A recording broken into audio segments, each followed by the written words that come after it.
घड़ी टल जाए तो वर्षों टल जाते हैं। ये तो कर रहे हैं जो कुछ है। कोई ऐसा उपाय किया जाए कि कल मृत्यु न आना है तो घड़ी टल जाए। घड़ी कैसे टली? उसने जो सोचा वो ये सोचा कि मैं यहाँ से अपने महल शीश नगर से कहीं दूर चला जाऊं और इतनी दूर चला जाऊं मैं कि मृत्यु यहाँ आएगी, मुझे ढूंढेगी, मैं मिलूंगा नहीं, फिर वो तलाशेगी, आखिर वहाँ तक पहुँचने में उसको समय लगेगा। अगर एक पल का भी समय लग गया, वो लेट हो गई, तो मैं उससे कहूँगा कि तुम देर से आई हो, मैं नहीं जाता, और उसे छोड़ कर जाना पड़ेगा। उसने ये विचार लगाया। उसने मंत्री से कहा, मंत्री मैंने ये सोचा है, तुम मेरा सबसे तेज दौड़ने वाला जो घोड़ा है वो लेके आओ। मैं यहाँ से निकल जाना चाहता हूँ, दूर जाना चाहता हूँ, कुछ छिपना चाहता हूँ कहीं पर। बोला देख लो महाराज, मैंने देख ली, ये सब तुम करते रहो और मैं यहाँ से निकल जाऊँ। घोड़ा मंगवाया उसने, राजा घोड़े पर बैठ, उसने घोड़े को दौड़ा दिया और वह ऐसे रास्ते की ओर गया जो बहुत मुश्किल रास्ता था। उधर गया, जंगलों को पार करता हुआ, आखिर पूरी रात वो घोड़ा दौड़ाता रहा। दूसरे दिन वह एक पहाड़ के ऊपर पहुंचा। घोड़ा थक कर चूर हो चुका था, उसे चलाने जा रहा था। उसने घोड़ा छोड़ दिया, खुद वहाँ था पहाड़ पर, सोच रहा था कि चलो इतनी दूर आने में मेरे को इतना समय लगा, मृत्यु को भी तो समय लगेगा। फिर बात करूँगा, उससे कहूँगा कि तुमने वहाँ की बात करी थी, मैं तो यहाँ आ गया, जगह भी बदल गई और समय भी परिवर्तित हो जाएगा, मैं कहूँगा उससे। अभी सोच ही रहा था कि वो काली छाया, ओ विकराल, फिर सामने आके प्रकट हुई। राजा घबराया।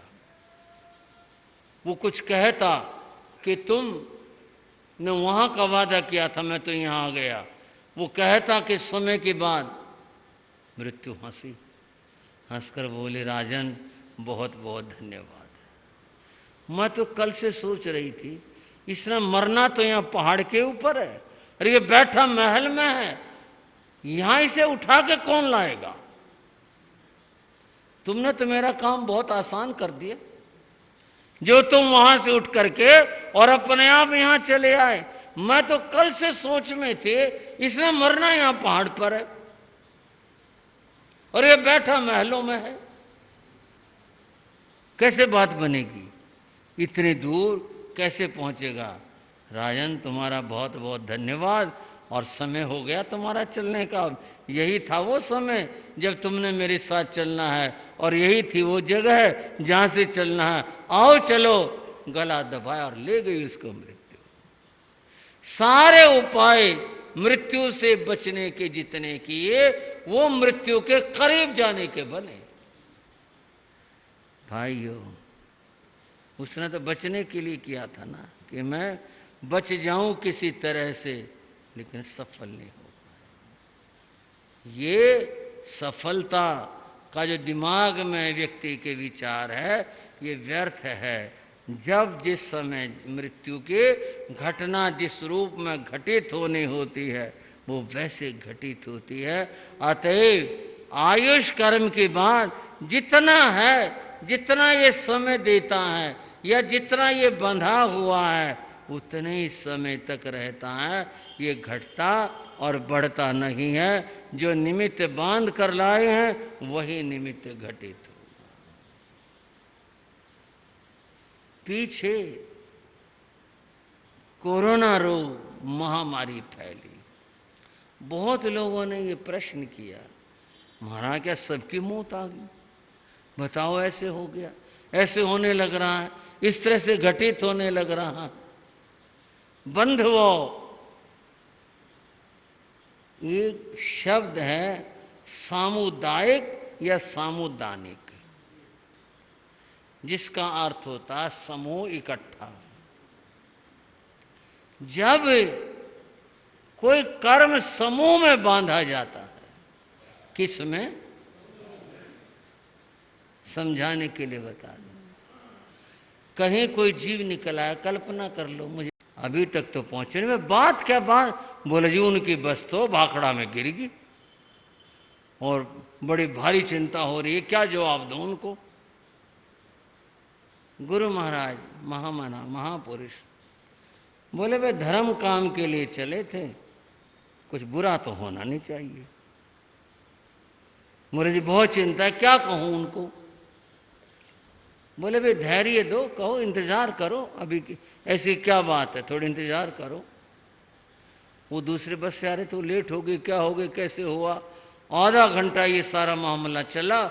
आधे घंटे मथे बनो महाराज, मथे बनना, जैसे गांव में लोग बोलते हैं।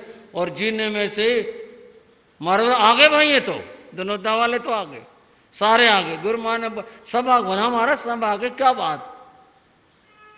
बोले बस बात तो पूछो ना, क्या बात है? बस तुम राजी खुशी 15 के 15 हो ना? बोले हाँ जी 15 हैं, बालक थोड़े थे कहीं गिर जाएंगे कि रह जाएंगे, मेले में रुल जाएंगे।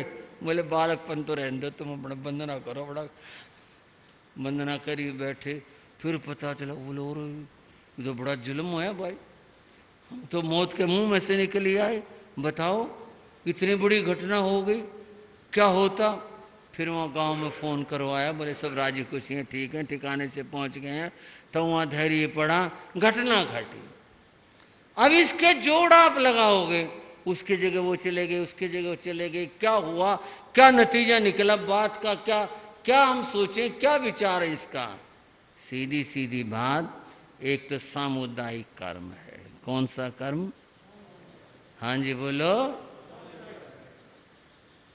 कहाँ कहाँ से देखो कैसे इकट्ठे हो गए, 50 आदमी 55 जो होंगे बस में, कौन किस गांव का था।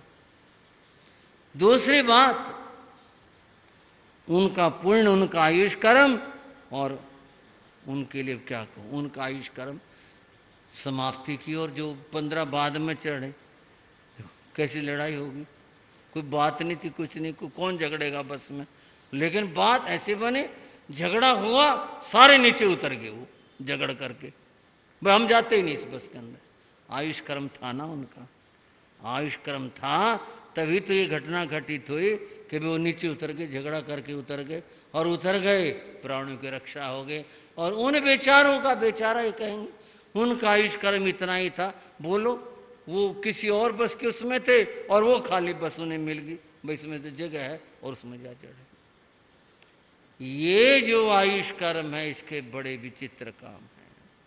ये कैसे जगत में और क्या कुछ करता है, क्या घटित होता है, क्या कुछ हुआ करता है, बंधुओं इसको समझने की बड़ी ज़रूरत है। आयुष कर्म को समझ ले व्यक्ति तो धर्म के क्षेत्र में, धर्म मामले में आदमी दृढ़ भी रहे, विचारशील भी रहे, और आराध्यान से भी बहुत कुछ व्यक्ति बच सकता है। अतएव ये आयुष कर्म है। आयुष कर्म जितना जीव लेकर आता है उतना इस देह के अंदर रहता है। जहाँ आयुष कर्म पूरा हुआ, इस देह को छोड़कर जीव चल देता है, और जाएगा ये भी सुन लेना, तभी जब पहले आगे का आयुष बांध लेगा तभी यह जाएगा। उसकी भी प्रक्रिया और विचार की बातें बताई हैं। विषय लंबा है, चर्चा यहीं तक रखते हैं। इससे थोड़ा अंदाजा आपको ये ज़रूर लगा होगा, आयुष कर्म का तो बड़ा विचित्र मामला है, किस तरह से क्या होता है और क्यों कर जीव इस तरह सफ़र करता है, ऐसा ही आयुष कर्म। और फिर अगली बातें यथा समय जैसा होगा। आज की चर्चा यहीं तक। अब हम उन महापुरुषों की बात करते हैं जिनको मृत्यु विजेता कहे या क्या कहें, जिनके प्रति सर झुक जाता है। प्रेम के साथ बोलेंगे, जिन शासन गौरव गाते हैं, जिन शासन गौरव गाते हैं, जिन शासन गौरव 10 पूर्वों का पूर्ण ज्ञान, 10 पूर्वों कांपा पूर्ण ज्ञान, स्थूल भाद्र मन हुआ अभिमान, स्थूल भाद्र मन हुआ अभिमान, कौतूहल कर दिखलाते हैं, कौतूहल कर दिखलाते हैं, जिन शासन गौरव गाते हैं, जिन शासन। बोलो भगवान महावीर स्वामी के। आचार्य भद्रबाहु ने जो घोषणा की थी 12 वर्ष का काल पड़ेगा, वो समय आ गया। अकाल पड़ा। व्यक्ति कहूँ, जनता कहूँ, 1 साल निकाल ले, 2 साल निकाल ले, 12 वर्ष लोगों के भंडार खाली हो गए, गांव के गांव उजड़ गए, लोग छोड़ छोड़ कर चले गए, जहां जिधर जैसे इस तरह की स्थिति हुई। बंधुओं, पूज्य गुरु महाराज योगीराज से सुना करते थे, इन अकालों की बात भी।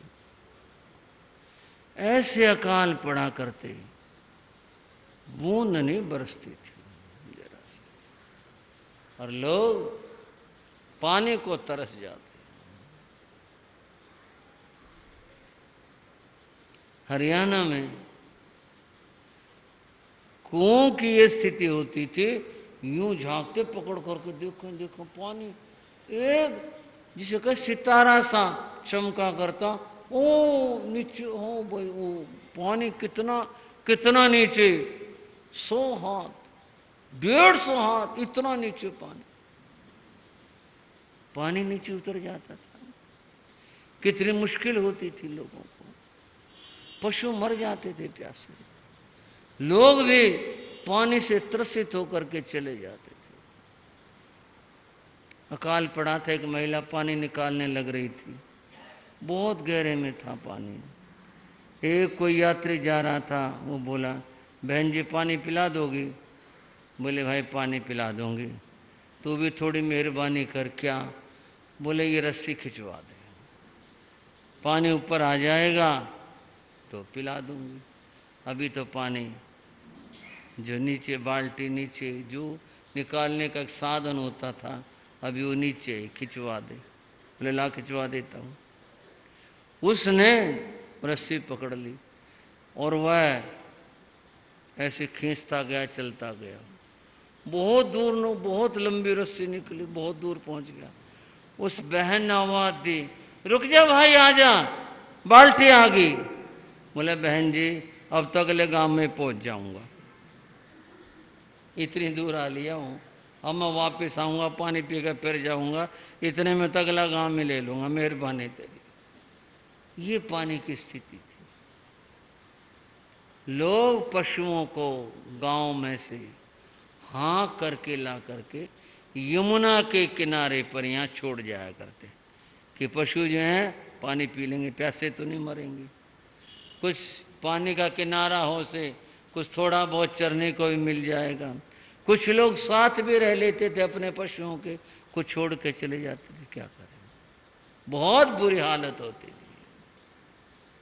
खाने की स्थिति ये थी, ये जो झाड़ होते हैं ना, झाड़ पशुओं के चराने के लिए कांटे वाले, लोग इन्हें काट के सुखा लेते थे, इन्हें कूट कर पीस कर झाड़ी खाते थे। ये गुरु महाराज योगीराज ने बताया, ऐसा जमाना रहा है।